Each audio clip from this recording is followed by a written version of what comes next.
Everyone. ಪ್ರಶ್ನೆ ಸಂಖ್ಯೆ 22 2 ಅಂಕದ ಪ್ರಶ್ನೆಗಳನ್ನ ನೋಡೋಣ. ಮಾಲಿನ್ಯಕ್ಕೆ ಒಳಪಟ್ಟ ಜಲಪರಿಸರ ವ್ಯವಸ್ಥೆಯಲ್ಲಿ ಕಂಡುಬರುವ ಆಹಾರ ಸರಪಳಿಯೊಂದನ್ನ ನೀಡಿದೆ. ಇದನ್ನ ವೀಕ್ಷಿಸಿ ಮತ್ತು ಕೆಳಗಿನ ಪ್ರಶ್ನೆಗಳಿಗೆ ಉತ್ತರಿಸಿ. ಸಿಹಿ ನೀರು, ಶೈವಲಗಳು, ಮೀನುಗಳು, ಪಕ್ಷಿಗಳು. ಜೈವಿಕ ಸಂವರ್ಧನೆಯಿಂದ ಹೆಚ್ಚು ತೊಂದರೆಗೆ ಒಳಗಾಗುವ ಜೀವಿಗಳು ಯಾವುವು, ಏಕೆ ಅಂತ ಇದೆ ನೋಡಿ. ಈ ಒಂದು ಜಲ ಪರಿಸರ ವ್ಯವಸ್ಥೆಯ ಒಂದು ಆಹಾರ ಸರಪಳಿಯನ್ನ ಕೊಟ್ಟಿದ್ದಾರೆ. ಇಲ್ಲಿ ಜೈವಿಕ ಸಂವರ್ಧನೆಯಿಂದ ಹೆಚ್ಚು ತೊಂದರೆಗೆ ಒಳಗಾಗುವಂತಹ ಒಂದು ಜೀವಿಗಳು. ನಿಮ್ಗೆ ಜೈವಿಕ ಸಂವರ್ಧನೆ ಅಂದ್ರೆ ಗೊತ್ತಿದೆ ಅಲ್ವಾ?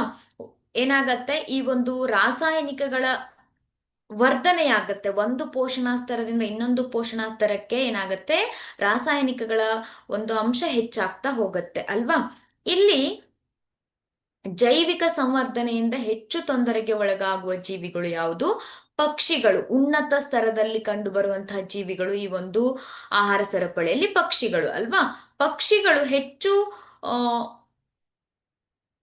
ತೊಂದರೆಗೆ ಒಳಗಾಗುವಂತಹ ಒಂದು ಜೀವಿಗಳು. ಈ ಒಂದು ಆಹಾರ ಸರಪಳಿಯಲ್ಲಿ ಪಕ್ಷಿಗಳು ಉನ್ನತ ಮಟ್ಟವನ್ನ ಆಕ್ರಮಿಸಿರುವುದರಿಂದ ಸಾಂದ್ರತಾ ವೃದ್ಧಿಗೆ ಕಾರಣವಾದ ರಾಸಾಯನಿಕಗಳು ಗರಿಷ್ಠ ಸಾಂದ್ರತೆಯಲ್ಲಿ ಸಂಗ್ರಹವಾಗತ್ತೆ. ಹಾಗೆ ಈ ವಿಘಟನೆಗೆ ಒಳಗಾಗದಂತ ರಾಸಾಯನಿಕಗಳು ಏನಾಗತ್ತೆ, ಆಹಾರ ಸರಪಳಿಯ ವಿವಿಧ ಪೋಷಣಾ ಸ್ತರಗಳಲ್ಲಿ ಕ್ರಮೇಣ ಸಂಗ್ರಹವಾಗುತ್ತದೆ. ರಾಸಾಯನಿಕಗಳು ವಿಘಟನೆಗೆ ಒಳಪಡದೇ ಇರುವುದರಿಂದ, ತೊಳೆದು ಹಾಕಲು ಸಾಧ್ಯವಿಲ್ಲದಿರುವುದರಿಂದ ಇವುಗಳನ್ನು ಆಹಾರ ಸರಪಳಿಯಿಂದ ತೆಗೆದು ಹಾಕಲು ಸಾಧ್ಯವಿಲ್ಲ. ಸೊ ಇವುಗಳ ಸಂಗ್ರಹದಿಂದ ಪರಿಸರ ವ್ಯವಸ್ಥೆಯು ಕ್ರಮೇಣ ನಶಿಸಿ ಹೋಗುತ್ತದೆ.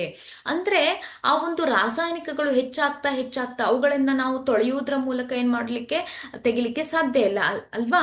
ಆದ್ರಿಂದ ಅವು ಒಂದು ಪೋಷಣಾ ಸ್ತರದಲ್ಲಿ ಏನಾಗ್ತಾ ಹೆಚ್ಚಾಗ್ತಾ ಹೋಗುತ್ತೆ. Thank you.